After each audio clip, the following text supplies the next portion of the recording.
Pues me han encargado que les hablase del sentido de la consagración de España al Sagrado Corazón de Jesús. Y claro, yo me preguntaba, el sentido de la consagración a España al Sagrado Corazón de Jesús, cuando tuvo lugar la consagración, el 30 de mayo de 1919, día de la fiesta de Fernando III, de San Fernando III el Santo. O se puede hacer una reflexión sobre el sentido de la consagración de España al Sagrado Corazón de Jesús como algo actual, como perteneciente al año 2017.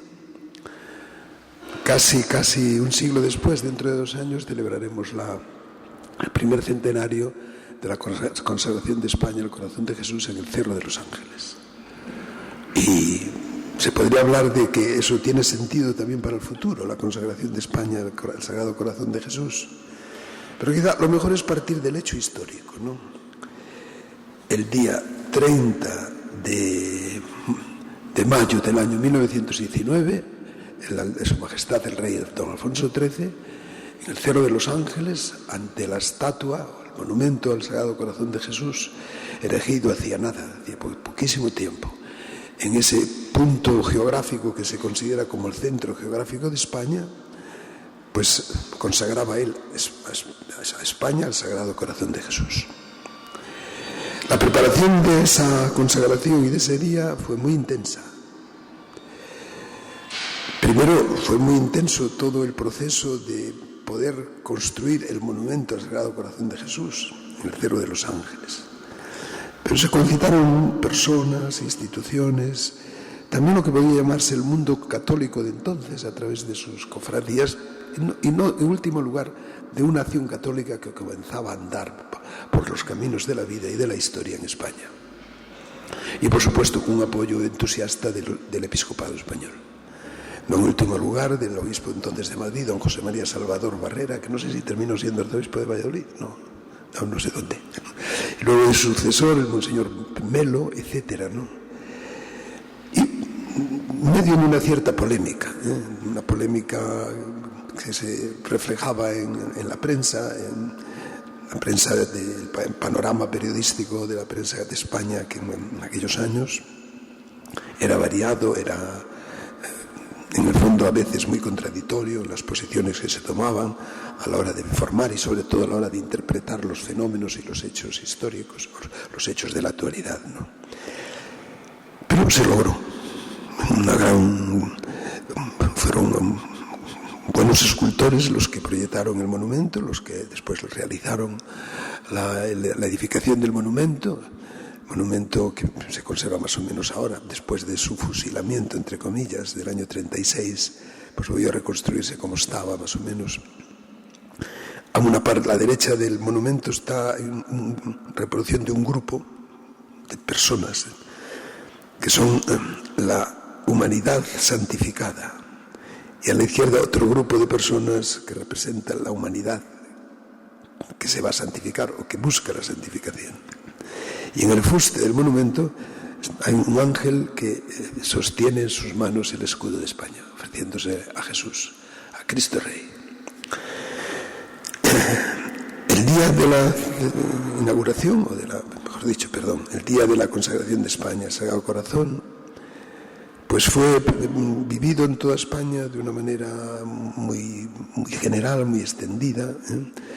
Se ofreció desde el Obispado de Madrid, entonces era solo Obispado, unas indicaciones pastorales para hacerlo bien, que culminaban en que ese día de la consagración de España al Corazón de Jesús por el Rey, a las 12 de la mañana, en todas las iglesias de España se hiciese una consagración delante de Jesús sacramentado, con un texto muy curioso que yo les voy a leer, porque es interesante.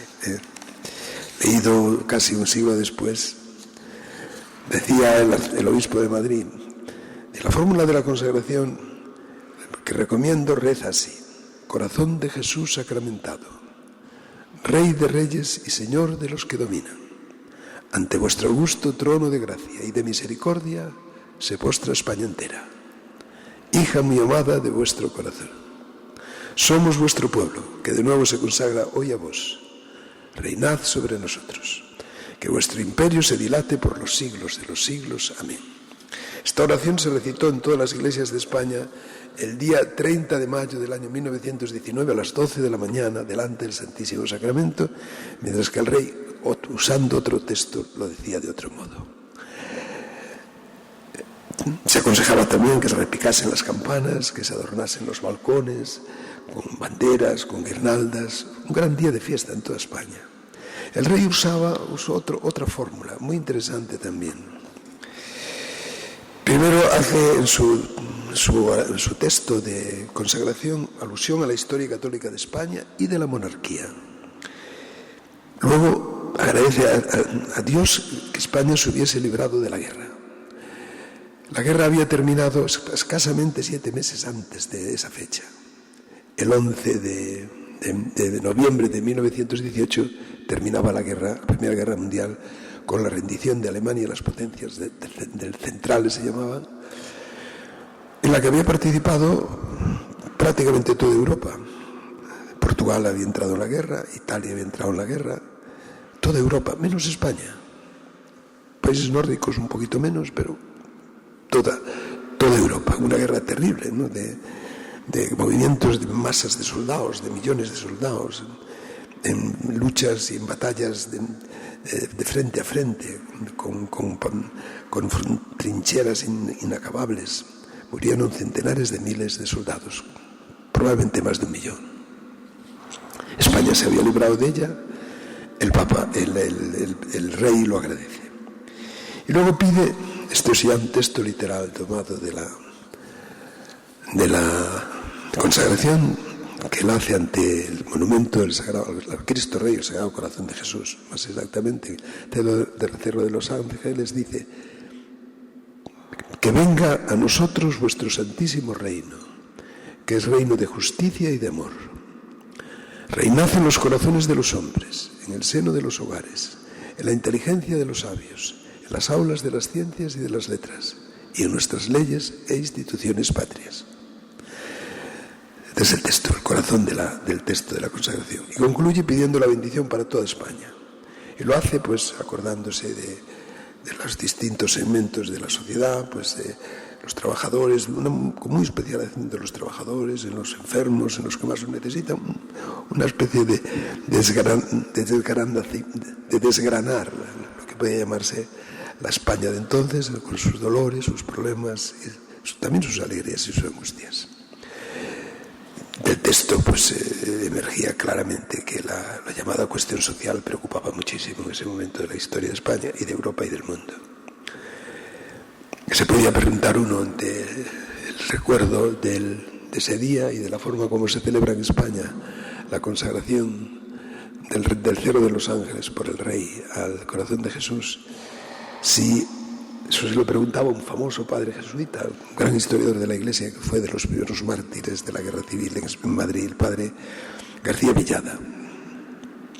Decía: parece que se cumplió la promesa que el Sagrado Corazón le había hecho al Bernardo de Hoyos, reinar en España, dice. Ha reinado, reina. El Papa envía un telegrama, los obispos españoles asisten, un buen número, ¿no?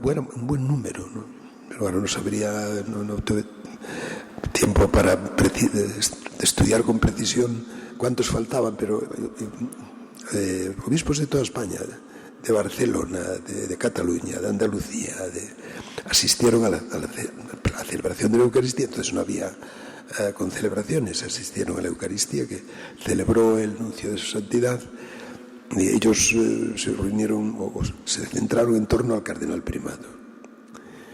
Luego estuvo el gobierno, todo el gobierno, presidía don Antonio Maura, un gran político de aquella hora, de una clara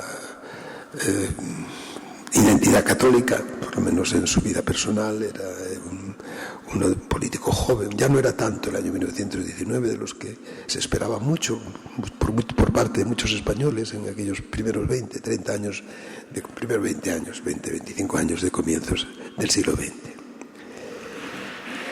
Muy pronto, enseguida, a los pocos meses, años, se erige en el Cerro de los Ángeles un Carmelo. La fundadora del Carmelo, la que lo construye, es hoy una santa, Santa Maravillas de Jesús. Entonces ya era obispo, fue el año 1922-23, un poco más tarde. El obispo de Madrid entonces era un joven obispo, don Leopoldo Garay, por cierto un gallego de pasado por Sevilla, que había sido obispo de Vitoria muy poco tiempo, y de allí lo traen a Madrid. Y le nombran patriarca de las Indias Occidentales. Esto es el hecho histórico. El contexto de la vida de este hecho histórico, a través del cual, examinándolo, se puede apreciar el sentido que tuvo entonces la consagración. Bueno, hay una crisis social general en España y una crisis política. Yo diría también una crisis cultural y moral y religiosa. No se puede precisar mucho y aportar muchos datos en el espacio de tiempo en el que nos movemos. Pero se puede recordar que 2 años antes de terminada la guerra, en 1917 en España se produjo una gran huelga general de carácter revolucionario, que no tiene éxito, pero que es una señal clarísima de cómo estaba lo que podía llamarse la inquietud social, la inquietud de lo que se llama ahora el país, ¿no? Es verdad, España no había entrado en la guerra, pero tenía como un foco permanente de preocupación Marruecos, donde había una especie de pequeña guerra soterrada que de cuando en cuando emergía y que producía víctimas, y sobre todo víctimas de hijos de familias humildes, sencillas, más bien del mundo rural que del mundo urbano. Pero eso no era lo peor era que toda la problemática de una sociedad dividida en clases, fruto causada por un desarrollo de la economía en una clave de capitalismo, deshumanizado, pues no acababa de ser resuelto ese problema, ¿no? Y donde se ofrecían soluciones que procedían del pensamiento marxista radical, que estaba triunfando en Rusia. En el año 1917, la revolución soviética de los soviets pues, implanta en Rusia lo que después va a ser muy pronto el sistema llamado de la Unión Soviética, de un comunismo férreo que pasa a la historia el 9 de noviembre del año 1989, con la caída del muro de Berlín y con los acontecimientos que le sucedieron. Por otro lado, los demás países de Europa, terminada la guerra, se encontraban en situaciones también prerevolucionarias o revolucionarias. Desde Alemania hasta Italia, menos en Inglaterra y menos en los países del Benelux, pero Francia, Alemania, Italia, España, Portugal. Cuando la Virgen se aparece el día 13 de mayo de 1917, una de las promesas, de las profecías que le hace, o los mensajes que le confía a los niños es que la guerra va a terminar y los soldados, los portugueses, volverían a sus hogares, ¿no? En esa crisis España se ve muy envuelta, enormemente envuelta, ¿no? Y debajo de esa superficie de la crisis, ¿no? Yo he enunciado previsivamente y concisamente política, social y humana en general, pues había lo que podía llamarse una cierta crisis cultural, ¿no? Primero religiosa. Si uno lee pues las revistas religiosas de entonces, más o menos de contenido piadoso, devocional, o los periódicos, ya había salido a la luz el gran periódico de la Asociación Católica de Propagandistas, El Debate, pues va notando como hay preocupación porque se descristianiza una gran parte del pueblo y de la sociedad, sobre todo en los ámbitos urbanos, en las grandes ciudades. Se abandona la práctica religiosa, nace un cierto anticlericalismo, y sin llegar de fondo al campo, por ejemplo, en la sociedad del mundo castellano, del mundo de los pueblos de Castilla, esa crisis impacta mucho menos, tanto en el norte también menos. Pero se tiene conciencia de que es casi necesario hacer misión de nuevo, ¿eh? De hecho, las misiones populares se multiplican, y se multiplican casi de tal manera que forman parte del ejercicio normal de la pastoral de entonces. Los que somos sobre todo de villas o de pueblos, recordamos en nuestras iglesias parroquiales las cruces que recuerdan las misiones populares que tuvieron lugar, o que tenían lugar cada X años. El Código de Derecho Canónico, ¿no? Era la nueva forma de la legislación de la Iglesia, que también se publica el año 1917, precisamente en mayo, el mayo que 2 años más tarde sería el mayo de la consagración de España al corazón de Jesús. Pues más que recomienda, manda que se celebren, que se tengan en las parroquias y en las comunidades parroquiales misiones populares. Pero además es que detrás había pues un mundo de pensamiento nuevo, ¿no? Un pensamiento crítico con la fe, que buscaba horizontes nuevos para responder a las grandes cuestiones y las grandes preguntas por el sentido de la vida, del hombre, de Dios, ¿eh? Que no eran precisamente los más acordes con lo que puede llamarse el desarrollo, ¿no?, armónico y intelectualmente claro de los grandes principios de la fe. Pero también había naturalmente un mundo intelectual católico. No voy a citar nombres para no... En fin, tampoco hace falta, ¿no?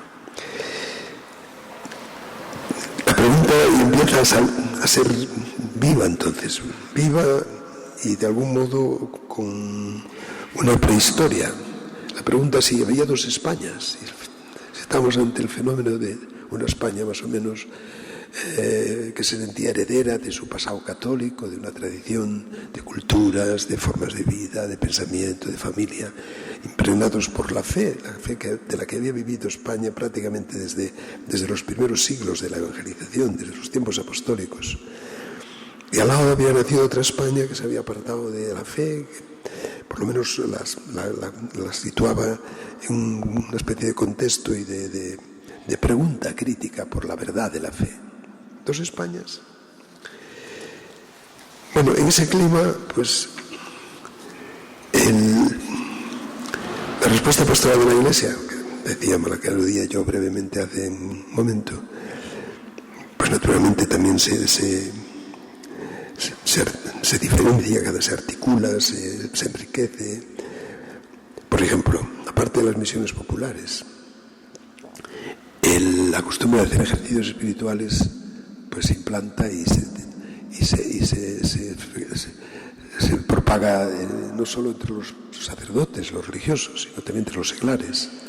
Podemos decir que nace un tiempo de espiritualidad seglar, una espiritualidad seglar que implicaba el compromiso en la vida pública. Había nacido entonces en esos años la Asociación Católica de Propagandistas en torno a la figura de un padre jesuita, el padre Ayala, y de un seglar que después llegaría a ser sacerdote y cardenal. En torno y de ese fenómeno de la Asociación Católica Nacional de Propagandistas sale el periódico El Debate, un gran periódico como tal, como periódico, desde el punto de vista de la técnica de periodística, se podía pugnar claramente y sin ningún complejo de inferioridad con los grandes periódicos de la época y sobre todo por el contenido, ¿no?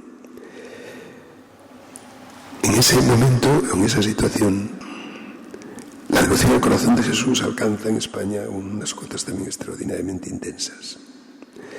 Y lo que venía siendo una cierta costumbre de intronizar el corazón de Jesús ya, costumbre habitual y muy practicada en las casas, en las parroquias, en instituciones civiles de todo tipo, pues empuja a decir, pues vamos a consagrar España al corazón de Jesús.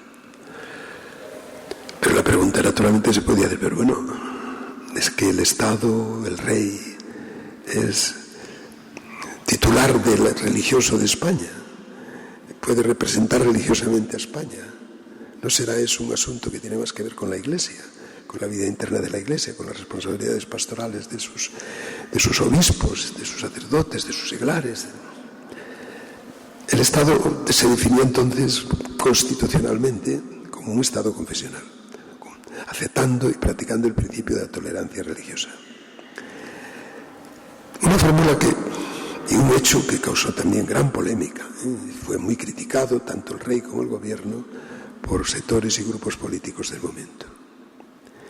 Pero en el fondo estaba como lo que en la teología, más o menos, en el derecho canónico, se entiende por consagración, que es dedicar a Dios personas, cosas, templos, lugares para su servicio, o para pedir por esas cosas, esas personas, con sus problemas y con sus historias personales y colectivas.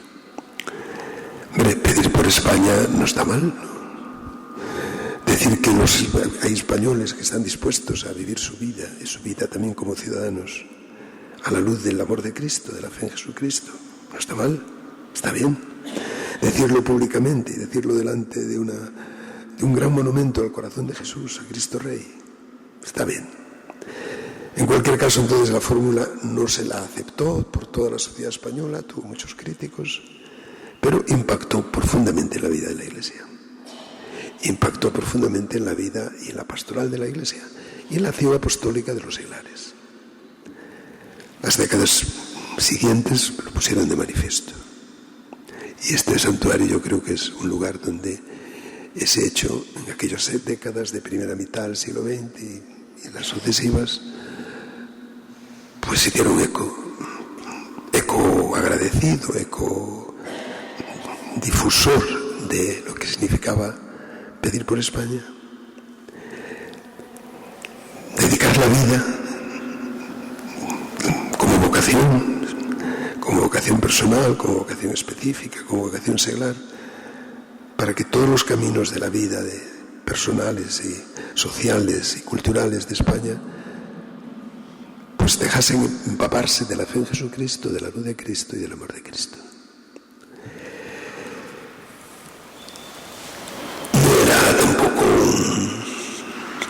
La verdad del corazón de Jesús o la realidad del corazón de Jesús un tema teológicamente entonces discutido, no lo era. Teológicamente había entrado a fondo lo que podía llamarse el interés por el Jesucristo, Dios y hombre, por la humanidad del Señor y por su corazón como símbolo de todo lo que significaba que el Hijo de Dios se hiciese hombre padeciendo por los hombres, sufriendo por los hombres, muriendo por los hombres, dando la vida por los hombres. Y tampoco se despreciaba que espiritualmente se respondiese a ese amor con el amor del hombre, y no solo en forma muy abstracta y espiritual, sino también desde lo más íntimo y desde lo más corpóreo, diríamos, de lo más sensible del corazón de las personas. Se quería reparar llorando y se quería buscar caminos de esperanza abrazados a Cristo y al corazón de Jesús. Pío XII escribiría más tarde una encíclica muy hermosa, que se llama Aurietis Aquas, dedicada a la teología del corazón de Jesús. Y ciertamente en torno a la espiritualidad del corazón de Jesús aquellos años se entabla dentro del campo de la discusión de la teología espiritual un debate entre jesuitas y dominicos, digamos. El padre Alintero, un gran dominico, autor de una obra que convenía volver a repasar y a verla, al menos desde el punto de vista de la historia de la teología sería muy bueno hacerlo.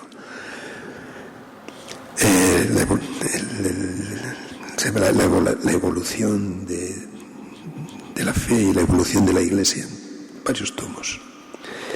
Él empezó a publicar una revista de teología espiritual, se llama La Vida Sobrenatural, donde él defendía que la vida cristiana es en sí, desde el principio, mística.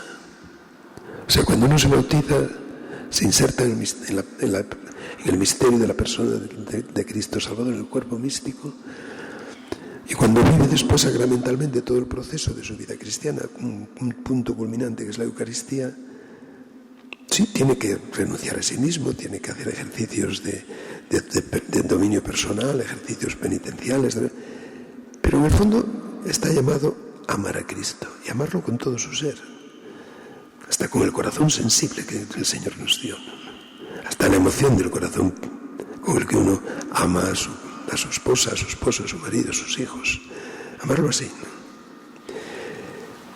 Los autores de la Compañía de Jesús decían, hay dos estadios en la vida espiritual. Primero, el estadio ascético. Bueno, se bautiza, crece en su vida, crece también psicológicamente, crece espiritualmente y crece también pecando, ¿no? Y alcanzar lo que entonces clásicamente se llamaba vivir en gracia, pues ya cuesta mucho, ¿no? La mística, eso para el final, para el final de un camino de vida cristiana, donde uno va más o menos bregando como puede, ¿no? Apoyado por la gracia y por los sacramentos y por la palabra de Dios y por la ayuda y la cooperación de los que tiene cerca, sobre todo de las comunidades donde vive, la parroquia, la diócesis. Pero llegar a ese punto donde uno toca a Cristo, palpa a Cristo, le ve. Uno recuerda siempre cuando habla de esto Santa Teresa de Jesús. Eso no es para todos, ¿no? Bueno, pues ese punto teológico, el de la Euretis Aquas, y donde se quiere hacer del amor a Cristo un amor de contemplación. Y una contemplación no inútil, porque claro, cuando a uno se le cambia la vida por dentro, también se le cambia por fuera. Y si se le cambia bien por dentro, también se va a cambiar por fuera. Muchas veces los problemas externos de la sociedad, de la comunidad política, de la economía, etcétera, se creen que se pueden abordar y resolver solo, diríamos, desde el hombre exterior, no desde el hombre interior. Y claro, se fracasa. A medio plazo se fracasa, a largo plazo también. A corto plazo a lo mejor no. Por lo menos en lo más grueso del problema que se plantea.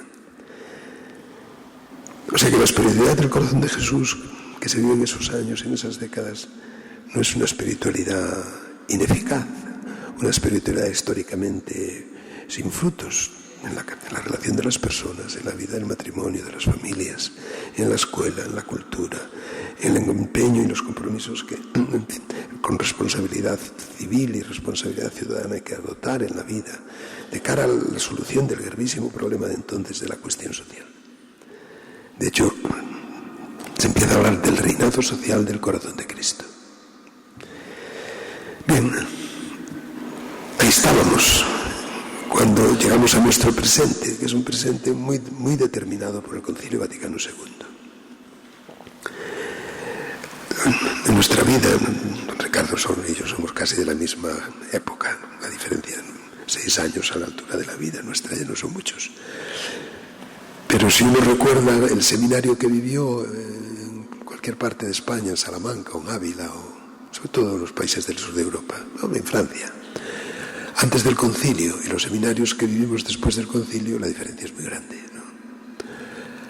Puede incluso decirse que esa diferencia se nota y se puede percibir en la forma como se vive la devoción al corazón de Jesús y la espiritualidad del corazón de Jesús.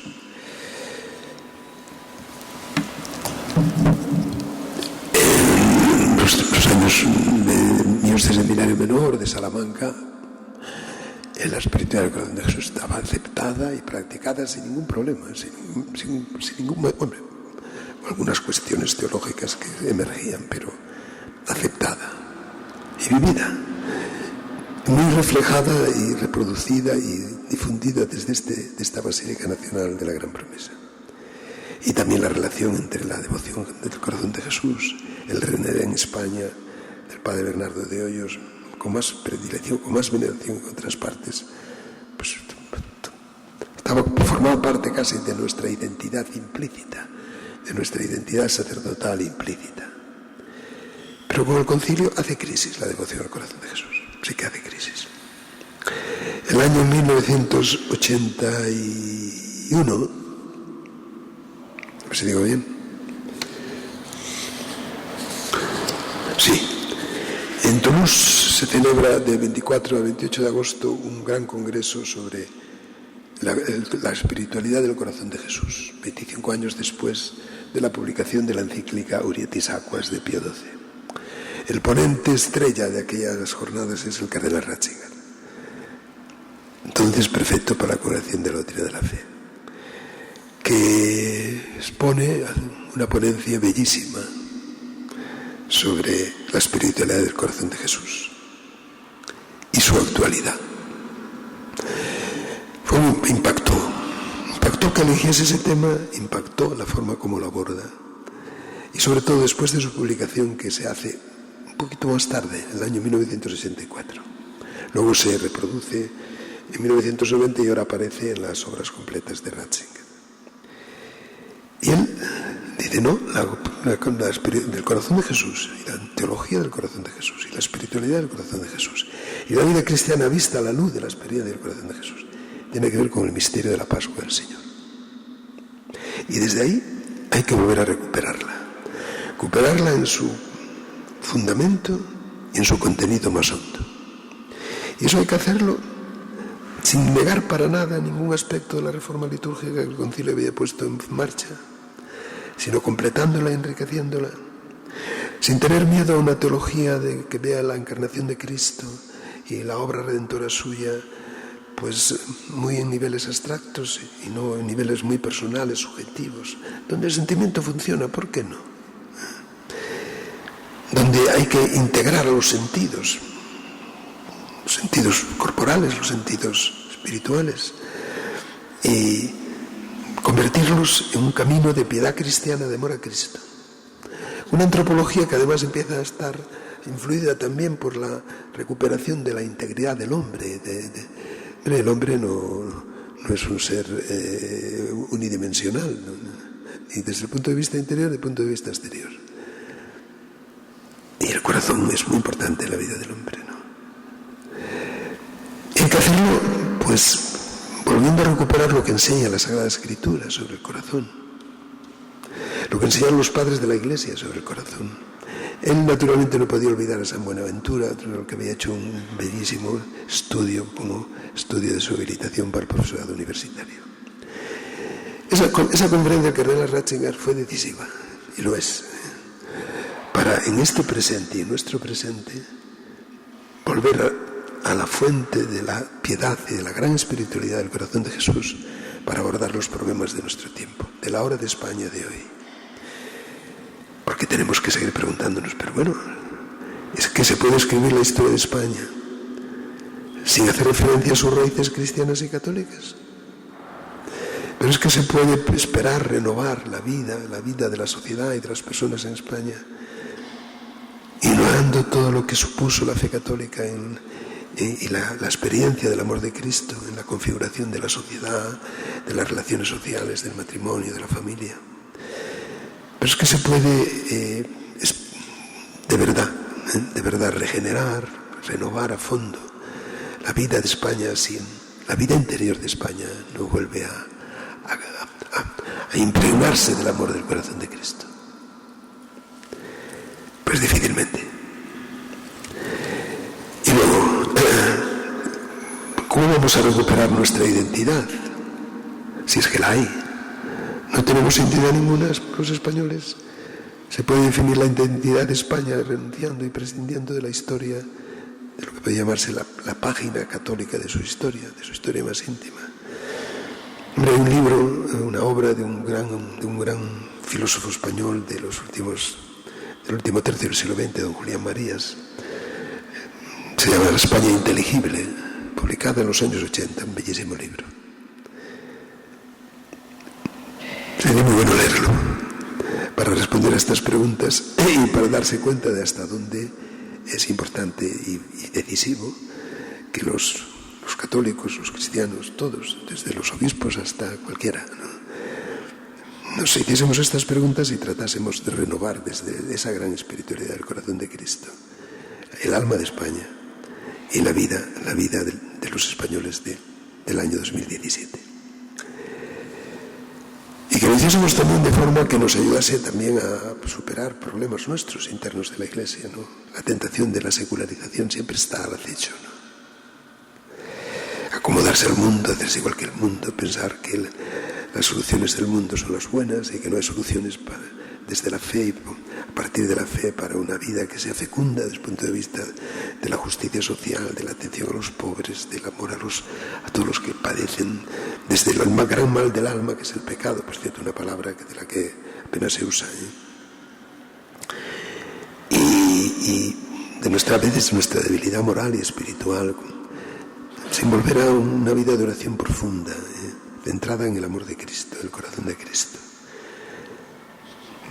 Los ejercicios espirituales de San Ignacio no solo fueron decisivos para el padre Bernardo de Hoyos, el beato Bernardo de Hoyos, sino para toda la espiritualidad del corazón de Jesús. Y luego para ser misioneros, claro, si uno no considera que el mejor bien que puede hacer a su prójimo es darle a conocer a Cristo y ayudarle a vivir el amor de Cristo, pues le está negando el bien mayor que le puede dar un cristiano a otra persona y a otro hombre. Si no eres misionero, que viene a ser lo mismo, pues eres un cristiano con el alma achicada y moribunda. Pero para eso hay que valorar al hombre, todo lo que se juega al hombre en la vida, ¿no? Sus situaciones y sus dificultades y sus fallos y sus problemas económicos, familiares, políticos, humanos, etcétera, económicos. Pero todo su problema, que es eso y mucho más que eso. O es eso condicionado y dependiendo de la gran cuestión del alma, Bueno, y tratando desde ahí, el Papa también lo dice en el Evangelii Gaudium, que cuando se la lee pues parcialmente, pero tiene una parte muy interesante cuando dice: a los pobres hay que darles los bienes espirituales, hay que ofrecerles la palabra, los sacramentos, la vida de la Iglesia, ¿no? Una evangelización sin el corazón de Cristo no va a tener fruto, no va a dar resultado. Y renovación espiritual o renovación a fondo del papel nuestro, de la Iglesia, de los cristianos en las sociedades del momento, en toda Europa, en todo el mundo, en este mundo globalizadísimo, ¿no? Pero en concreto en España no va a tener lugar. Por lo tanto, promover la devoción al corazón de Jesús, la espiritualidad marcada por la devoción al corazón de Jesús, nos va a facilitar ser lo que algún gran teólogo, se le cita muchas veces, el padre Ranner, y del cristianismo le preguntaban en los años 60, 70, ¿cuál es el futuro del cristianismo y de la Iglesia en el siglo XXI, donde estamos ya? Pues es un futuro de los místicos. Y si no se llega a ese nivel de vida cristiana impregnada de la oración y de la contemplación, pues el cristianismo se nos muere, ¿no? Si vivimos de los misterios, del gran misterio de Cristo. Curiosamente, en el tiempo de la consagración de España al corazón de Jesús, se escribía en Alemania por un monje benedictino muy famoso llamado Odo Kassel un libro sobre los misterios. Un libro que ha influido mucho en la teología y en la vida pastoral de la Iglesia hasta hoy mismo, ¿no? Un libro de esa época.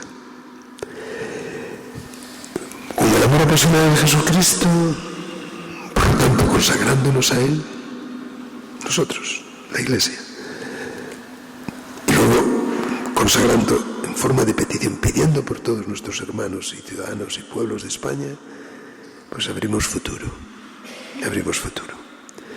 al servicio de Él y de su acción salvadora, ¿no? Si volvemos a Cristo, llegaremos al hombre de nuestro tiempo, desde el que se ahoga en el Mediterráneo hasta el que quiere forzar las fronteras por Turquía, o que quiere saltar las vallas de Ceuta para llegar a la península, o los que los estamos aquí viviendo y recibiendo, y los que vemos como cada vez somos gente más mayor, y nuestras ciudades europeas son gente mayor, no muchos niños, no muchos jóvenes, problemas graves, ¿no? Bueno, pues volver al corazón de Cristo es colocarse en el corazón del hombre de nuestro tiempo y salvarlo, ayudar a que se salve, y nosotros salvándonos con él. Y así no tener miedo a poder decir, hay que santificar las realidades temporales, las realidades de este mundo. Es una de las claves para entender el Concilio Vaticano II, sobre todo la Constitución Apostoral sobre la Iglesia y el mundo de nuestro tiempo. Dice, oiga, vamos a leer el concilio otra vez, ¿no? Se han pasado 50 años. Leerlo, vivirlo, asimilarlo, estoy seguro que nos acercará al corazón de Cristo como pocos caminos y pocos textos del magisterio de la Iglesia. Y así, también tenemos que pensar que el futuro, un futuro, a veces se dice, no tiene futuro. Uy, sí, todos tenemos futuro. Nadie no tiene futuro, todo el mundo tiene futuro. Un futuro que pasa por la puerta de la muerte. Pero ese futuro lo hay. Lo hay para cada uno de nosotros, y será un futuro eterno además.